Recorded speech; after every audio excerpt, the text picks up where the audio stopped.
사랑하는 성도 여러분, 우리는 이 공동체에 살고 있고 믿음의 공동체로 목동중앙교회라는 이 공동체가 있습니다. 이건 조금만 우리가 작게나 학대해 보면은 쉽게 이 공동체가 얼마나 중요한 이 모임이고 우리에게 필수적으로 와닿는 그러한 것을 보게 됩니다. 먼저 가정이 하나의 공동체입니다. 엄마와 아빠와 또는 자녀들이 함께 하면서 가정을 이루면서 우리의 중요한 모든 출발선에 이 가정에 있는 것을 보게 됩니다. 이것이 확대되어서 사회가 또 우리 교회가 더 나아가서 우리 대한민국이 온 세계가 이렇게 연결되는 것을 보게 됩니다. 사랑하는 성도 여러분, 여러분의 가정에 부모된 입장에서 가장 바라는 것이 무엇일까요? 여러 기도 제목과 여러 바람이 있겠지만은 우리 자녀들이, 우리 가족이 하나 되는 것입니다. 여러분 어떻게 생각하십니까? 하나 되는 것입니다. 아무리 여러분이 일확천금을 놓고 아무리 축복을 받는다 하지만 가정이 뿔뿔이 흩어지고 마음이 하나 되지 않으면 그것을 속칭 말해서 콩가루 집안이라고 그럽니다. 그건 우리가 바라는 가정의 모습이 아닙니다. 여러분 어렵게 생각하지 마십시오. 부모된 입장에서 여러분들이 자녀를 바라볼 때 무엇을 원하십니까? 답은 이미 나와 있습니다. 나라 입장에서 지금 국회의원 선거가 이루어지고 있는데 여러분 궁극적으로 다양한 의견이 있습니다. 여러 당이 있습니다. 그러나 국가의 위기에 처했을 때 가장 필요한 것이 무엇일까요? 하나 되는 것입니다. 저는 이스라엘에 있을 때 참으로 특이한 현상을 많이 봤습니다. 이런 유대인들은 말이 많습니다. 의견이 아주 다양합니다. 이 탈무드의 공부 방법은 절대로 해결하든 의견을 내지 않습니다. 그래서 도서관에 가보면은 이 우리처럼 제가 말한 것처럼 유대인 학교를 얘기하는 겁니다. 일반 학교가 아니고 도서관 가면 우리처럼 이렇게 혼자 앉아서 막 이렇게 공부하는 그런 도서관이 전혀 있지가 않습니다. 항상 이렇게 4-5명이 같이 앉게 의자를 해놨습니다. 어떤 문화를 요구하는 거죠? 토론을 얘기하는 것입니다. 항상 토론을 통해서 그들은 의견을 내고 유대인들에게 재미있는 속담이 있습니다. 유대인 2사람이 만나면 세 가지 의견이 나온다. 2의견이 나와야 되는데 의견 하나가 더 나오는 것입니다. 국회를 보면 우리보다 더 싸웁니다. 막 서로 언쟁을 높이고 싸우지만은 그들이 위기에 닥쳤을 때는 하나가 되어서 이스라엘 국가를 유지하는 것을 제가 여러 번 목도했습니다. 사랑하는 성도 여러분, 나라의 위기 때도 하나가 될 때 나라는 힘을 얻게 됩니다. 공동체도 우리의 가정도 하나가 될 때 거기에 부모의 평안이 있고 큰 기쁨이 있는 것입니다. 내 자식들이 하나가 되었어. 열심히 형제의 우애 가운데 살아갈 때 그것처럼 보기 좋은 모습은 없는 것입니다. 믿음의 공동체도 마찬가지입니다. 여러분 왜 이 하나 되는 게 중요하냐? 가정도 마찬가지고 나라도 마찬가지고 교회 공동체도 마찬가지고 우리가 하나 되지 않고 분쟁을 할 때 꼭 위기가 다가옵니다. 여러분 전쟁의 역사를 볼 때 항상 어떤 나라가 강하게 딱 뭉쳐있을 때는 전쟁이 잘 안 납니다. 주로 언제 나죠? 분열되어 있을 때. 첩자를 보내봐서 딱 살펴봅니다. 전쟁할 만하네? 가서 침공할 만하네? 쟤들은 힘이 없어요. 이런 식으로 판단이 내릴 때 주로 전쟁을 일으키는 것을 보게 됩니다. 우리 영적인 세계도 마찬가지입니다. 우리가 하나 되지 않을 때 놀랍게도 마귀의 역사가 훨씬 강하게 역사하면서 그 가까운 교회와 그 가까운 식구들이 이렇게 멀어지는 것을 보게 됩니다. 우리는 하나 되지 못할 때 힘을 얻지 못합니다. 우리의 몸도 하나 되지 못할 때 우리 몸에 병이 오는 것을 보게 됩니다. 각각 이 지체가 따로 있을 때 전혀 이 몸은 힘을 얻을 수 없는 것을 보게 됩니다. 사랑하는 성도 여러분, 그러나 이 본문을 통해서 우리가 한 가지 이제 짚고 넘어가도록 하겠습니다. 이 고린도 교회도 어떤 문제를 상정하고 지금 사도 바울이 말씀을 전하고 있습니다. 우리 가정도 우리 나라도 모든 우리의 삶에는 문제가 없을 수는 없습니다. 문제가 없는 것은 제가 거듭 강조하지만 딱 한 군데가 있습니다. 어디가 있죠? 문제가 없는 곳. 공동묘지입니다, 여러분. 공동묘지. 여러분 문제가 없는 것을 찾으려면 거기 가시면은 조용합니다. 간섭하는 사람도 없고 지적하는 사람도 없고 그저 조용합니다, 여러분. 그러나 우리는 거기를 살아있는 사회라고 얘기하지 않습니다. 우리는 거기를 즐겨가는 것을 좋아하지 않습니다. 우리가 호흡을 하고 살아간다는 것은 반드시 우리의 삶의 문제를 우리가 안고 살아갈 수밖에 없는, 세상 말로 하면 운명과도 같은 그런 것을 우리가 보게 됩니다. 자, 우리에게는 문제가 다가옵니다. 우리에게는 어려움이 없을 수가 없습니다. 자, 이것을 우리가 어떻게 어떤 과정을 통해서 무엇으로 이겨내느냐가 중요합니다. 세상의 방법으로 어떤 힘이나 어떤 싸움이나 전쟁을 통해서 내 의견을, 내 뜻을 관철시키는 것이 아니라 우리의 가정은, 특별히 우리의 믿음의 공동체는 반드시 하나님의 방법으로, 우리 가정의 방법으로 해결해야 하는 것을 알게 됩니다. 오늘 구체적으로 이 본문의 말씀을 통해서 보면서 굉장히 사도 바울이 조심스럽게 이 교회의 문제를 다루고 있고 해결 방법을 찾고 있는 것을 우리가 보게 될 것입니다. 문제는 있지만은 이 문제를 풀어가는 방식이 성숙한 성도들이 취해야 될 자세인 것을 보게 됩니다. 오늘 전반적으로 이 내용을 보면 사도 바울은 교회가 연합되기를 호소하고 있고, 교회가 연합의 방해 요소가 분명히 어떤 것이 있고, 그러나 그 방해 요소를 뛰어넘어서 반드시 회복될 것을 호소하고 있습니다. 먼저 사도 바울은 첫 10절부터 교회가 연합되기를, 하나 되기를 간절히 호소합니다. 우리는 갈등과 분열의 아픔 속에서 또한 연합을 하나 되는 것을 갈망하는 것을 보게 됩니다. 우리의 가정의 어려움을 보면서, 공동체의 어려움을 보면서, 나라의 분열을 보면서, 남북의 대치 상황을 보면서, 오늘 저녁에 이 설교를 준비하다가 바로 오면서 뉴스를 잠깐 봤는데 북한의 12명의 여자 식당 종업원과 한 명의 매니저가 귀화했습니다. 뭐라고 그러죠? 귀화가 아니라 한국으로 넘어온 걸 뭐라고 그러죠? 탈북이요? 네네네네. 죄송합니다. 한국말이 제가 많이 약하네요. 저 식당에서 이번에 그 북한에 우리가 막 지금 핵 문제 때문에 제재를 하기 때문에 도저히 견디지를 못해서 이 집단적으로 종업원들이 지금 이미 와서 국정원의 조사를 받고 있는, 그게 오늘 방송에 나왔습니다. 이 얘기는 여러분, 우리가 남북한에 지금 얼마나 갈등 속에 어려움이 있는가를 보게 됩니다. 사랑하는 성도 여러분, 그러나 우리는 늘 뭘 얘기하죠? 특히 우리 어르신들은 우리의 소원은 통일, 우리의 소원은 늘 하나 되는 것을 꿈꿔왔습니다. 특별히 이제는 남북이 이제 지구상에서 마지막 남은 대치 상황 속에 있는 국가입니다. 비록 우리가 분열되어 있고 어려움 속에 있지만 우리의 마음의 소망은 하나 되는 것입니다. 특별히 우리 믿는 사람들은 복음으로 하나 되어서 이 대한민국이 마지막 때 하나님 앞에 쓰임받는 그런 나라를 우리가 꿈꾸고 기도합니다. 아멘. 아멘. 옛날 그 평양이 동양의 예루살렘이라고 칭송이 되었는데 다시 평양이 회복되고, 저 신의주의 문이 열려서 중국이나 러시아 이쪽으로 길이 열려서 우리 민족도 경제적으로 부흥되고 복음으로 만방에 전하면서 하나님의 뜻을 전하기를 원합니다. 성경 자체도 구약을 보면은 그 어려움 속에서 이사야 선자나 많은 선자들이 어떤 꿈과 종말의 비전을 봅니다. 거기에 보면은 전쟁이 그치고 그 전쟁의 도구들이 전부 다 다시 다듬어져서 쟁기의 보습처럼 변해서 농사를 짓는 도구로, 또는 어린 양이 사자와 함께 뒹굴고 독사골에 손을 넣어도 물지 않는 어떤 굉장한 하나됨의 평화의 샬롬의 공동체를 보여주는 것을 보게 됩니다. 즉 궁극적으로 교회가, 하나님께서, 예수 그리스도가 우리에게 요구하는 것은, 우리의 구원을 통해서 이루고자 하는 것은 하나님의 샬롬 공동체입니다. 평안의 공동체고, 하나님의 어떤 그 하나님 나라의 궁극적인 샬롬을, 평안을, 기쁨을, 생명을, 하나됨을 우리에게 보여주고 있습니다.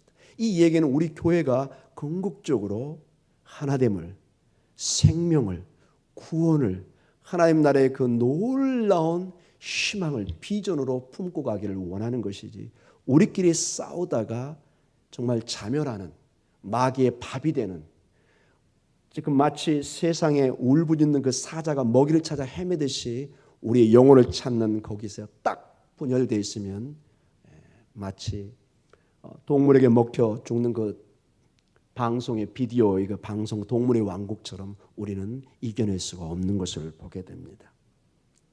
우리 주님이 오시면 더 이상 눈물과 죽음, 싸움과 반목, 갈등이 없으며 테러와 도둑, 강탈, 어떤 것도 이제 다 사라지는 것을 보게 됩니다. 궁극적으로 하나님이 우리에게 요구하시는 것이 이런 평화의 세계인 것을 보게 됩니다. 하나됨을 통해서 하나님의 그 예수 그리스도 안에서 하늘과 땅이 하나 되고 우리가 하나 되어서 이 공동체를 이룰 것을 보게 됩니다. 자, 이러한 모습을 구체적으로 교회를 통해서 사도 바울이 어떻게 풀어가고 있는가를 한번 고민하면서 보도록 하겠습니다. 사도 바울의 그 어떤 그 권면의 그 말의 톤을 한번 보도록 하겠습니다. 고린도전서 1장 10절 우리가 봤던 말씀을 다시 한번 주목해서 보도록 하겠습니다. 1장 10절입니다. 시작. 형제들아, 내가 우리 주 예수 그리스도의 이름으로 너희를 권하노니 모두가 같은 말을 하고 너희 가운데 분쟁이 없이 같은 마음과 같은 뜻으로 온전히 합하라. 자, 여기서 사도 바울은 고린도 교회의 이 문제를 굉장히 조심스럽게 다루고 접근하고 있는 것을 보게 됩니다. 그가 쓰는 단어를 보면은 이것을 분명히 알 수가 있습니다. 너희를 권하노니 이렇게 나옵니다. 권하다. 이것은 호소하다, 부탁하는 것입니다. 자, 이 고린도 교회는 사도 바울이 세운 교회입니다. 그리고 사도 바울의 사도적인 권위를 가지고 있습니다. 명령을 내릴 수 있는 위치였습니다. 그러나 이 교회의 분쟁에 대해서 명령하지 않고 그들에게 호소합니다. 권합니다. 이 명령은 교회의 문제를 무시하거나 그냥 모른 척하는 것이 아니라 간곡하게 부탁하는 것입니다.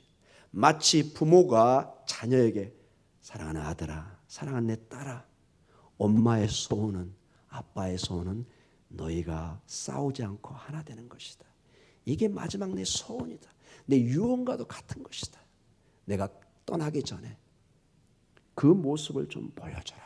이런 마음으로 외치고 있는 것입니다. 사실 왜냐하면 사도 바울은 이 고린도 교회 나중에 로마에 가서 참수형으로 순교를 당합니다. 늘 사도 바울은 순교를 생각하고 있었기 때문에 정말 그 핍박과 고난 속에 세웠던 이 고린도 교회가 온전히 분쟁이 없이 하나 되는 것을 너무나 바라고 있었던 것을 보게 됩니다. 그러나 절대로 함부로 명령하지 않고 호소를 합니다. 권면을 합니다. 제발 내 사랑하는 형제 자매들이여, 분쟁을 일으키지 마십시오. 이런 식으로 가는 것이죠. 그 문제를 그러나 굉장히 당면하면서 직시하면서 갑니다. 그것을 절대로 외면하지 않습니다. 문제가 있는데 없는 척하지 않고 그 문제를 직시하되 권면해 갑니다. 권고하고 있습니다. 권하노니. 그리고 고린도전서 1장 10절의 첫 출발이 이런 무엇으로 시작되죠? 형제들아. 물론 여기에는 자매도 포함되어 있습니다. 고대 세계는 형제라고 부를 때는 대표성을 떠서 자매도 들어가 있는 것입니다. 형제 자매들아. 자, 언제 여러분 이 형제를 쓸까요? 여러분 누구에게 쓰나요? 남 모르는 사람에게 형제 자매 쓰나요? 여기서 이 아델포스라는 이 형제의 단어는 가족에게 쓰는 단어입니다. 누구에게요? 가족에게. 이 말이 저는 이 말씀을 준비하면서 굉장히 심금을 울렸습니다. 사도 바울은 이 교회 공동체를 어떤 사회의 단체로 보고 있지 않습니다. 예수 그리스도의 핏값으로 산 서로 형제요 자매로 보고 있는 것입니다. 가족이라는 것입니다. 가족이기 때문에 문제를 해결하고 지금 고민하고 있는 것입니다. 가족이 아니고 남의 일이면은 사실 간섭하기가 쉽지 않습니다. 여러분 일일이 모르는 집에 가서 문 두드리면서 싸우지 마세요. 그러시면 안 됩니다. 여러분 잘못하면 맞아 죽습니다. 여러분 어떠세요? 저 뭐 10, 20년 가서 돌아다니면서 싸움 소리만 들리는 집에 가서 여러분 녹화하면서 싸우지 말라고 말릴 수 있습니까? 쉽지 않습니다. 그러나 16호, 26호, 100이라도 내 가족은 가서 말릴 수 있는 것입니다. 오늘 이 형제, 자매란 이 말에게는 깊은 사도 바울의 가족의 마음을 가지고 있습니다. 여러분, 가족이기 때문에 문제를 풀어야 되는 것입니다. 남이면 안 보면 그만이기 때문에 풀 이유도 모르는 것입니다. 여러분, 솔직히 운전하다가 가끔 이렇게 다툰 일이 있잖아요. 그냥 얼굴 좀 찌푸리고 그냥 헤어지고 그만이잖아요. 언제 그 운전수를 다시 봅니까? 여러분이 다시 그 운전수를 볼 확률은 거의 1000분의 10,000분의 1도 안 됩니다, 여러분. 장로님, 그렇죠, 여러분. 잠깐 운전하다가 저기 내부 순환도로 타다가 약간 뭐 이상 새치기 이럴 거 하다가 여러분 얼굴 붉힐 때 그 사람을 다시 볼 확률은 거의 없습니다. 그래서 그냥 우리는 때로는 그냥 I'm sorry, 미안합니다. 우리 그냥 지나치고 그냥 말 한마디 하고 그냥 가버리면 그만입니다. 그러나 가족은 1년에 한 번 만나더라도 가족은 가족입니다. 늘 가슴 속에 남아 있습니다. 내 가족은, 내 형제는, 내 자매는 이걸 뗄 수가 없는 것입니다. 그래서 사도 바울은 오늘 심각하게 이 가족의 입장에서 이 교회의 문제를 다루고 있다는 것을 여러분 주목해 보시기 바랍니다. 그리고 사도 바울은 명령은 아니지만은 굉장히 엄숙한 단어를 씁니다. 너희가 그리스도 안에 가족이고 왜 하나가 되고 하나님의 평화의 공동체를 이루어야 되느냐? 그가 권할 때 권하는 그 말의 권위가 실리기 시작합니다. 오늘 10절에 뭐가 나와 있죠?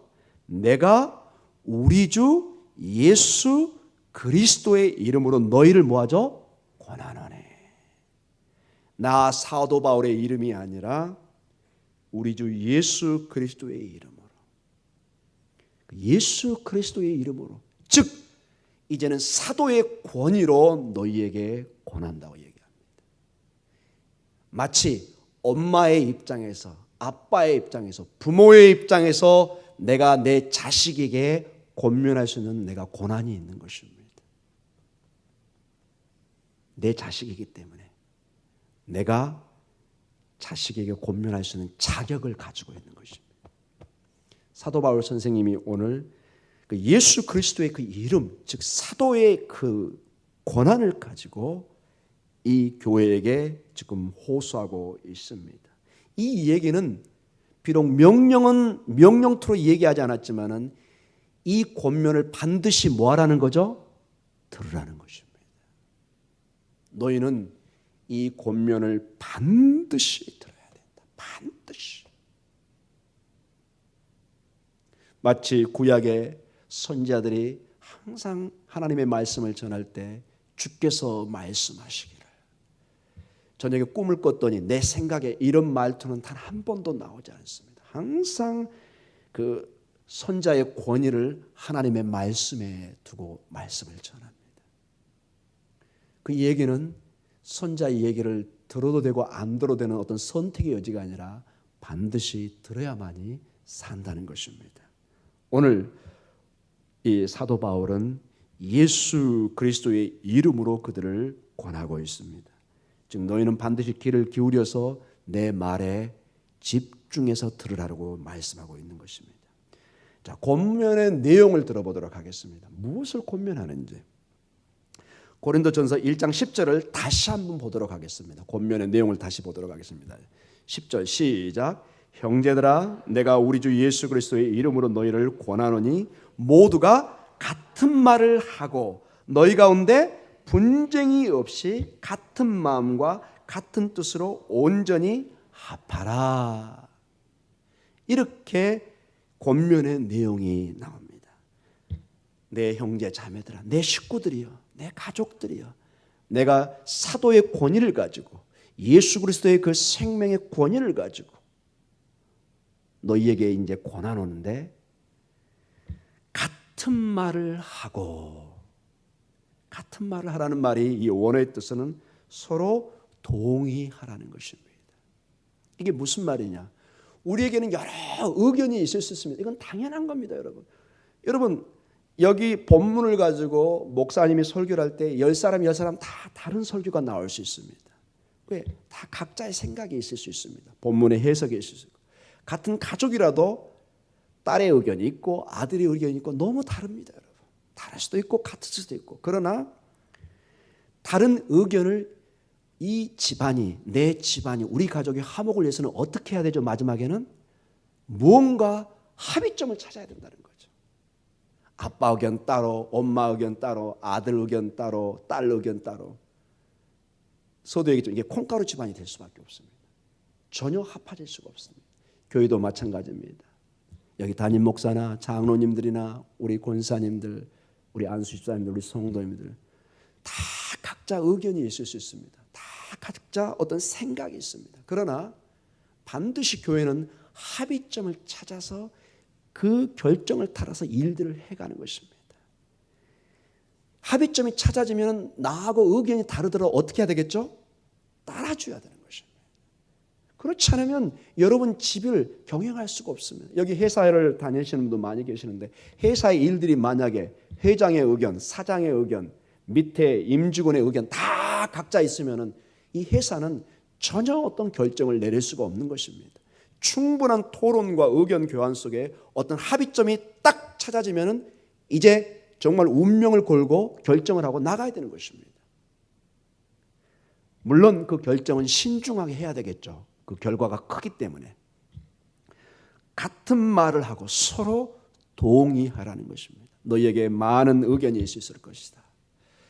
이 고린도 교회는 여러분 특징이 조사를 해보면 본문에도 나와 있지만은 가난한 자와 부자와 그 다음에 유대인과 헬라 사람들, 그 다음에 노예인과 자유인들, 그 다음에 상업하는 사람과 농부들 여러 집단이 섞여 있어요. 마치 우리 교회처럼 다 각자 위치에서 보는 눈이 다르고 의견이 다르기 때문에 다른 여러 가지 의견이 있을 수 있습니다. 그러나 거기서 합의점을 찾지 못하면은 교회는 정말로 여러분 사공이 많으면 배가 어디로 가죠?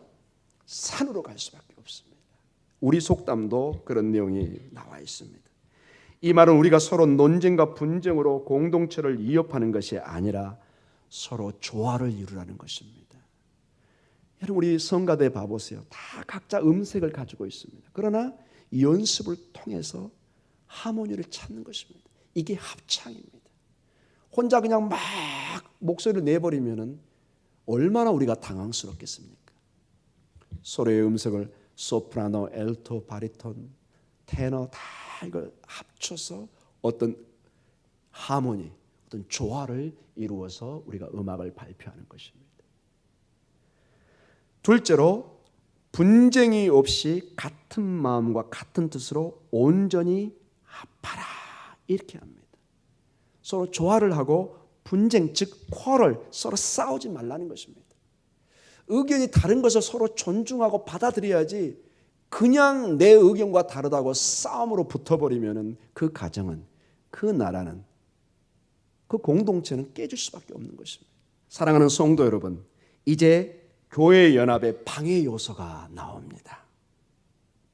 구체적인 어떤 그 원인자가 나오기 시작합니다. 고린도전서 1장 11절과 12절의 말씀입니다. 11절과 12절 우리 같이 한번 읽어보도록 하겠습니다. 내 형제들아 근로의 지편으로 너희에 대한 말이 내게 들리니 곧 너희 가운데 분쟁이 있다는 것이라. 자, 분쟁이 있는데 12절에 구체적인 내용이 나옵니다. 같이 읽겠습니다. 내가 이것을 말하거니와 너희가 각각 이르되 나는 바울에게, 나는 아볼로에게, 나는 게바에게, 나는 그리스도에게 속한 자라 한다는 것이니. 참으로 특이한 분쟁 사건이 하나가 나옵니다. 여기에 나오는 분쟁인데 여기서 분쟁의 대상의 이름이 거론되는데 이 글을 쓰고 있는 바울의 이름이 거론되고 있고 아볼로, 게바가 베드로입니다. 그 다음에 심지어는 누구 이름도 나오죠? 그리스도의 이름이 나옵니다. 이게 무슨 일입니까 여러분? 이런 현상을 보셨습니까? 여기 바울이나 아볼로나 게바나 그리스도는 다 복음을 전했던 사람이고 중요한 교회의 지도자였습니다. 그런데 어떻게 이 사람들을 통해서 분쟁이 일어났을까요? 이 본문의 전체 내용을 보면은 이게 단순한 문제가 아닌 것을 보게 됩니다. 이 고린도 교회가 아직 성숙하지 못해서 하나의 계파를 만드는데 여러분 그 고대 세계에 후견인 제도가 있었습니다. 후견이라는 것은 마치 왕이나 큰 정치인들이 자기를 도와주는 사람입니다. 내가 출세하기 위해서 어디에서 내 정체성을 세우기 위해서는 항상 이 뒤에 후견인이 있어야 됩니다. 힘 있는 사람이, 권력 있는 사람이. 이 교회에서 신앙으로 복음을 전하는 쪽으로 가는 것이 아니라 바울을 자기 후견으로 삼는 거예요. 나 바울파다. 그 다음에 나 아볼로파다. 나 베드로파다. 바울? 쟤 별로야. 우리 베드로가 수석적이 뭐냐? 사도야. 내가 훨씬 힘이 세. 이런 식으로 나오는 거예요. 그랬더니 옆에 있던 사람이 허허 웃기지 마. 나는 그리스도파야. 훨씬 세. 이런 식으로 나오면서 여러분 장난 같은데 이게 실제 이 교회에 일어나고 있는 거예요. 굉장히 어린아이 같은 모습인데 이게 분쟁의 주 원인이다. 물론 다른 분쟁도 있지만 첫 이 증거로 이 문제가 나오는 것을 보게 됩니다. 바울도 아볼로도 게바도 신실한 복음 전도자였습니다. 그러나 불행하게도 교회 안에 특정인과 그룹의 후견 역할로 변해버린 것을 보게 됩니다. 사도 바울이 베드로가 아볼로가 전혀 뜻하지 않게 성도들이 그렇게 만드는 것입니다. 더욱더 놀랍고 불행한 일은 예수 그리스도가 한 후견인의 자리로 내려와 있다는 것입니다. 이 이야기는 예수님께서 지금 그들의 구세주가 아니라 하나의 멘토처럼 어떤 위대한 스승 정도로 내려와 있어서 그들의 후견인 정도로, 즉 바울과 베드로와 아볼로의 수준으로 이미 내려와 있다는 것입니다. 얼마나 여러분 이 교회의 지금 위험성이 보입니까, 여러분? 교회의 분쟁의 맹점과 위험성은 우리의 정체성, 즉 신앙의 정체성을 잃어버리고 혼돈 속으로 빠져들어갈 위험성이 아주 높아진다는 것입니다. 우리가 싸울 때, 우리가 분쟁할 때 정말로 중요한 것을 놓쳐버리는 것입니다. 기회를 놓쳐버리는 것입니다. 지금 투자해야 되고 지금 뭔가 집중해야 되는데 이 에너지를 분산시켜버립니다.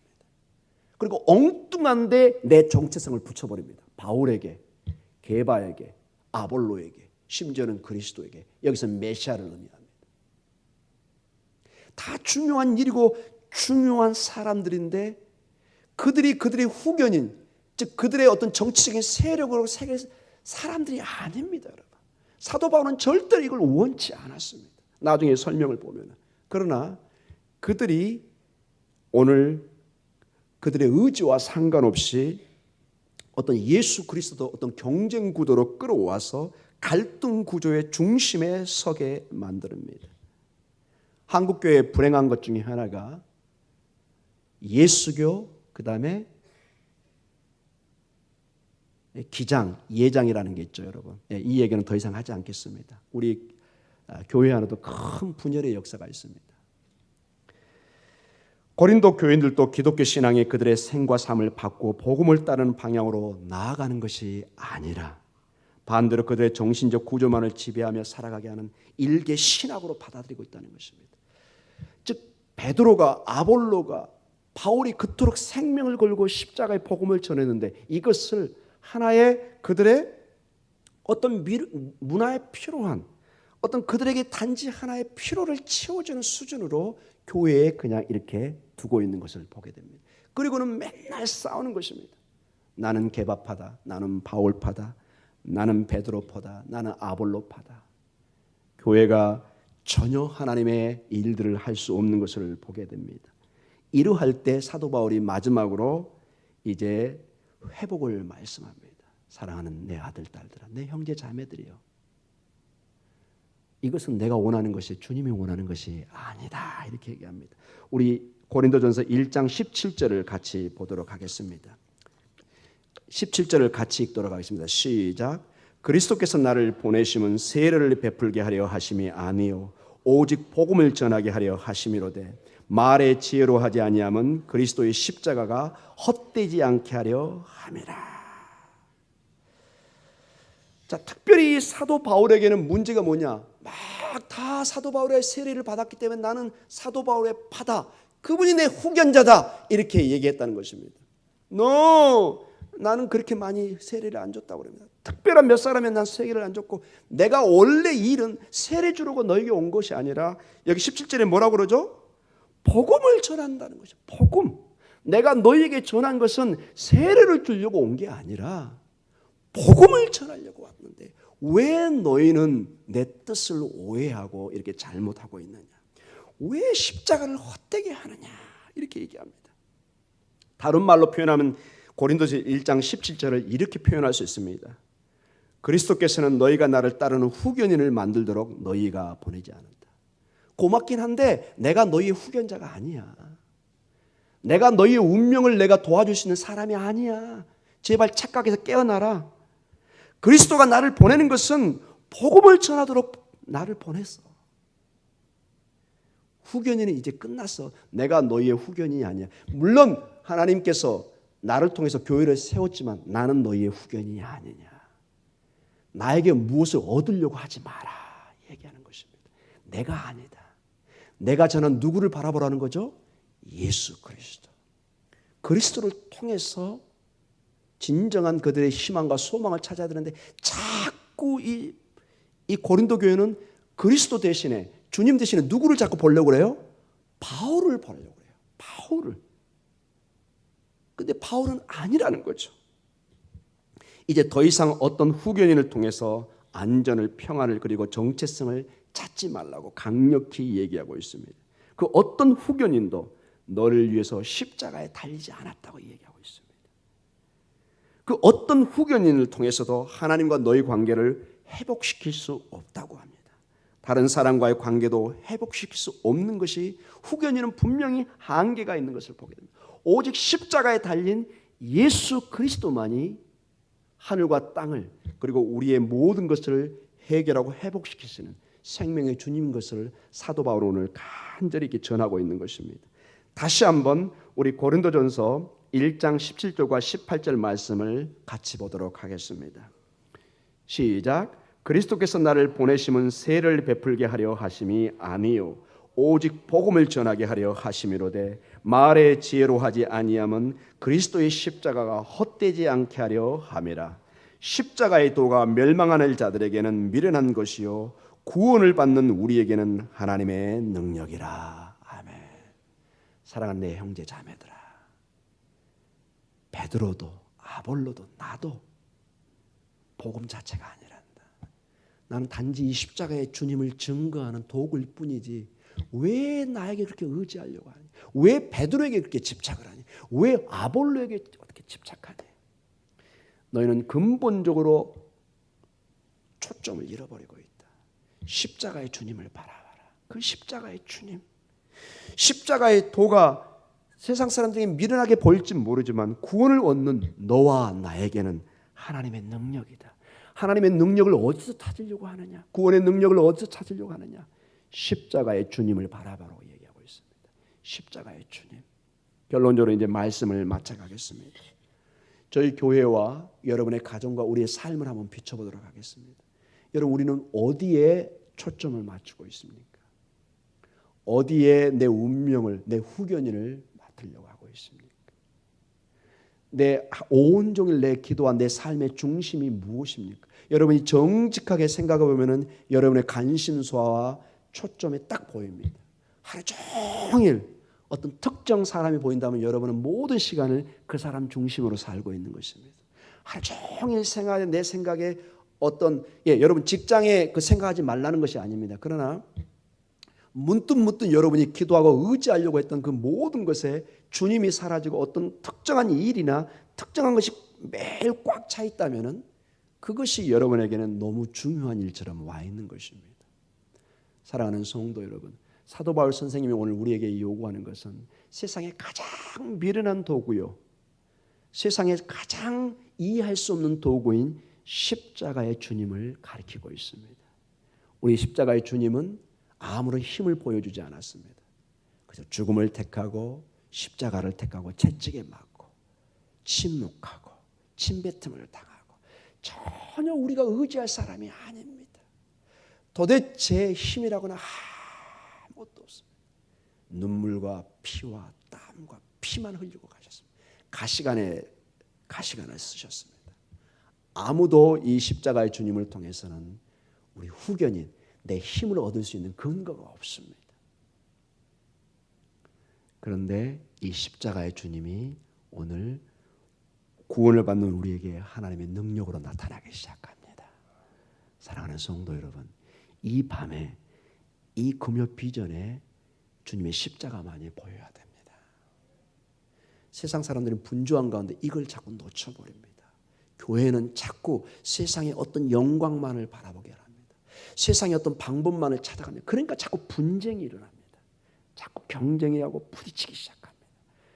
그러나 그 십자가의 그 떨어지는 피를, 그분의 사랑을, 그분의 그 희생을 바라보면은 우리는 침묵밖에 할 수밖에 없습니다. 네, 주님이 나를 위해서 이 길을 가셨구나. 정말로 자녀들이 여러분 부모의 그 절대적인 희생을 바라보면요, 제가 거의 단언합니다. 부모의 그 피 맺힌 희생의 모습을 보면 자녀는 절대로 삐뚤어질 수가 없습니다. 그 피 맺힌 그 자식을 향한 그 고생의 그 모습을 보면요, 정상적인 자녀는 절대로 부여할 수가 없습니다. 저는 이걸 단언할 수 있습니다. 모니카의 그 눈물의 기도를 보면서 어거스트는 나중에 피눈물을 흘리고 돌아왔습니다. 반드시 부모를 하나님 앞에 돌아오게 되어 있습니다. 사랑하는 성도 여러분, 십자가의 이 보혈의 사랑은 우리에게 크게 이렇게 요구하지가 않습니다. 그저 우리에게 베푸십니다. 그저 피를 흘리고, 그저 눈물을 흘리고 침묵하십니다. 매를 맞습니다. 나중에 보니까 다 누구를 위해서요? 여러분과 저를 위해서 모든 고난을 감내하신 것입니다. 사도 바울이 전했던 것은 어떤 위대한 어떤 철학을 전하고 있지 않았습니다. 위대한 어떤 사상을 전하지도 않았습니다. 십자가의 주님, 그 주님을 바라보게 하는데 이 주님이 마치 저 출애굽 가정에 다 죽어갈 때 그 구리범을 바라볼 때 바라본 사람은 어떻게 되죠? 치료함을 받습니다. 어떤 사람은 너무 어리석어 보여서 쳐다보지도 않습니다. 보지 않은 사람은 다 죽었습니다. 그러나 그 어리석어 보이는 그 십자가를, 그 십자가의 주님을 바라보는데 거기에 신비한 생명의 능력이, 구원의 능력이, 희망의 메시지가 다가오기 시작합니다. 이게 여러분 기독교의 역사입니다. 이게 여러분과 제가 바라보는 그 주님이십니다. 그 주님은 강한 자로 우리에게 다가오지 않습니다. 이 밤에 이 주님을 바라보시기 바랍니다. 이 주님에게 정직하게 가서 한번 간구해 보십시오. 이 십자가의 주님이 이제 마지막 때 정말로 강한 자로 심판주로 오십니다. 주님은 강한 자였지만 강함을 보여주지 않으셨습니다. 왜냐? 여러분과 저를 위해서 십자가에 달려야 되기 때문에 모든 것을 희생하셨습니다. 그 주님께 오늘 간구하고 갈 때 여러분의 마음의 아픔을, 여러분의 영육간의 기도의 제목을, 고민을 우리 주님은 반드시 응답해 주실 줄 믿습니다. 우리 주님은 여러분의 문제보다, 여러분의 기도의 제목보다, 여러분의 장애물보다 훨씬 크십니다. 온 우주를 구원할 사랑의 힘을, 능력을 가지고 계십니다. 이 밤에 우리 이 시간 기도하는 시간을 갖도록 하겠습니다.